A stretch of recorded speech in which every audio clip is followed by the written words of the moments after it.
The tools of the trade. Yes, my 6-inch knife. Remember from the beginning, I use a 6-inch knife. That's what works for me. Let's recap again. You want to use a 4-inch knife? You want to use a 2-inch knife? You want to use a spoon, a pencil, spatula? Use whatever you want. Just make it smooth. Don't create havoc for the painter. That's like just throwing stuff on the wall and then being like, can you come in and paint this? Can you make it look good? Well, how am I supposed to make it look good if you didn't make it look good? And it just trickles down to all the other trades. Could you imagine if we all had that attitude and started out that way in the beginning? From the foundation guy to the framer, how awful it would be by the time it got to us, the tapers, we wouldn't be able to fix anything. Respect the next guy, okay? It's very important.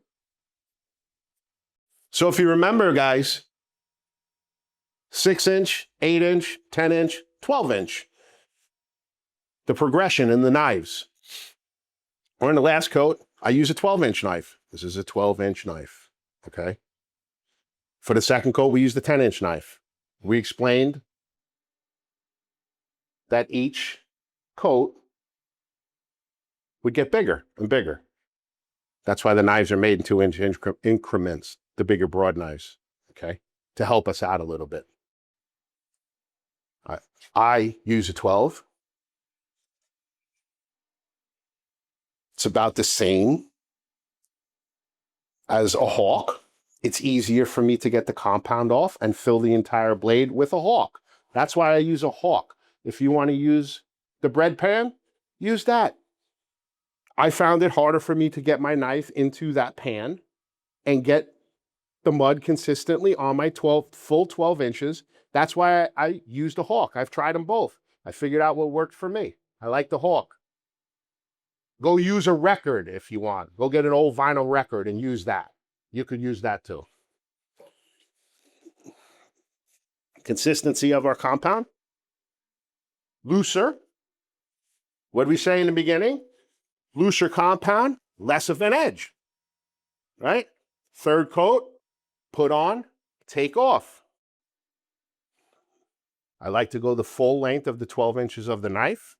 That gives me a better chance of being successful to cover the existing seam, which was done with a 10-inch knife. We don't go into the corner. We stop about, you could stop anywhere in here. I usually go about maybe 2 inches from the inside corner. I put my compound on.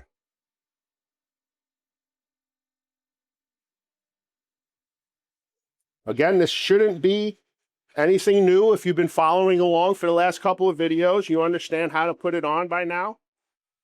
Get some more compound on there.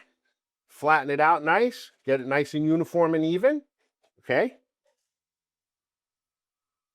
Now, opposite of what I showed you on the second coat, when I showed you the second coat and you were feathering the edges. Sorry for all the people who got insulted when I said cut. Feathering. We're going to feather the edge.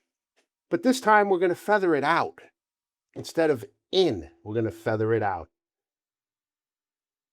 Remember the positioning of the fingers.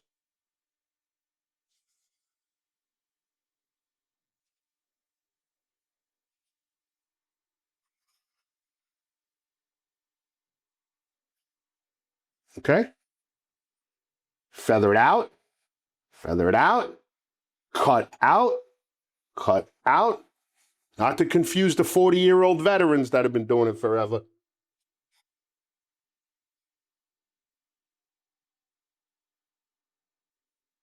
Put it on, take it off. 2 wipes. There's nothing left on my knife, okay? You want to take a little inspection? That's fine. Let's reiterate some things because they're bound to come up. Because it's so hot out, the compound is drying very fast, okay? You're going to get a slight edge here and here, all right? It's inevitable. You can keep your compound as loose as you want. That's going to help, keeping it very loose. the looser, the less of an edge. But because I let this compound sit for literally 30 seconds on this wall in this weather, it started to dry up and created a little bit of an edge, a little bit of an edge, okay? The key here is that it buried any of the edges from the second coat. I can easily come back when this is completely dry and do what we call a slight brush down, as I had mentioned earlier in the second coat. A brush down, we don't have to sand it down. This material is soft enough where I can literally come back when this dries and take my hand and go over that edge, and it's going to be just fine for paint, okay? Let me also bring a little tip and technique into the equation. The compound is going to pick up the dust, okay, that you had left on the wall from your little bit of sanding or your lot of bit of sanding that you did, all right? Unless you go around the entire job with a wet cloth and towel off wet and get all the dust off the walls, some of the dust is going to get into the compound. What does this mean for you? That means is your compound is going to have a tendency to get thicker and dry up faster, okay? Because as you add the dust within the compound is going to absorb the moisture that's in there, which in turn will make the compound thicker. That is not what we want on the third coat. We want it to stay loose, okay? What does that mean for you now? That means that on occasion, you're going to have to go back and remix your compound. And I'm not saying you have to add water to it, maybe drop here or there if need be, but you are going to have to freshen it up, if you will. Mix it up again. Get some moisture back in there, spread the moisture around. That is common. That's going to happen. If you wonder and you're like, oh my goodness, this is getting so thick, I don't understand why. It's a combination of the dust and it's a combination of the drying, okay? So we did this seam, wanted to get to it and show you guys. Typically I start from the ceilings and we work our way down. That's just how I do it. I explained that in the very beginning. You'll have to go back and take a peek, all right? Get the compound nice and spread on a 12-inch knife. Let's get it and push. Same technique as when you were using your 10-inch knife. Don't feel the need to do the entire seam at one shot. It's not necessary. Don't kill yourself. You're just trying this for the first time. See what happens in there too? You get little bits and pieces of dried up compound in there. You want to get those out. Same idea. Feathering the edge, cutting the edge, push it outward. We want to cover that second coat, okay? Same thing here. Cover that second coat. I'm pressing pretty significantly, and you're going to be able to adjust that as you go. Once you're familiar with the tools, you'll be able to move that up and down, pressure-wise, okay? Again, we're going to pull through. I got a little bit of dried up compound in there, created a scratch in a line. We're going to be able to get that out on one more pull, and it's gone. For some reason, if you don't get it out, it's not the end of the world. Wait for it to set up a little bit and go back and strike it again with a little bit of compound. It's fine. I want you guys to understand it's not the end of the world. Everything is fixable until it's not. Then you got to knock the whole house down. It's like the week before the Super Bowl. Can't watch the Super Bowl in your new room that you wanted to have done because you got that little bit of groove, little compound in there, and you got to knock the house down now because the wife is pissed or somebody's pissed. I know somebody's pissed. Somebody's pissed. Okay, let's do this a little bit, right? We got a little bit left.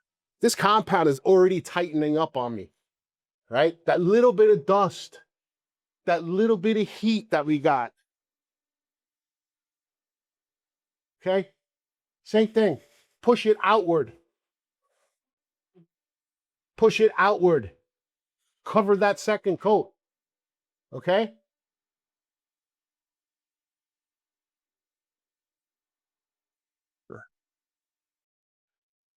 I'm good with that. Typically, I usually wipe it 2 times. If you can get away with wiping it 1 time and get it nice and flat, The last time, very little bit of compound on there. I'm going to take a minute here and do what I explained to you a little earlier. We're going to just give it a little freshen up. Nothing crazy. You should be doing this constantly when you're polishing anyway. You just stick your paddle in there. Yeah, that paddle's from like 1932, that paddle. Could you imagine it still works? Could you imagine? I can't even believe it. Sometimes I wake up at night and I say, I can't believe that paddle works still.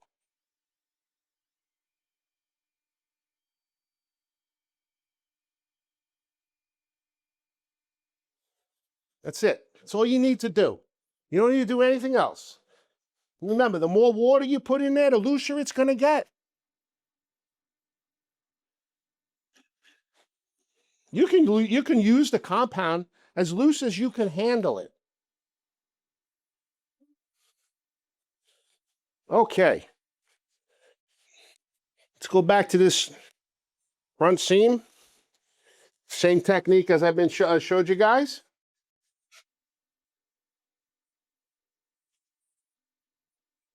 We're getting that compound. Where are you?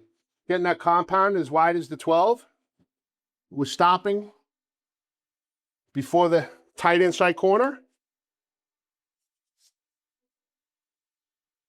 We're going to put it on. We're going to smooth it out. Okay. Make sure it's nice and uniform. And we're going to feather,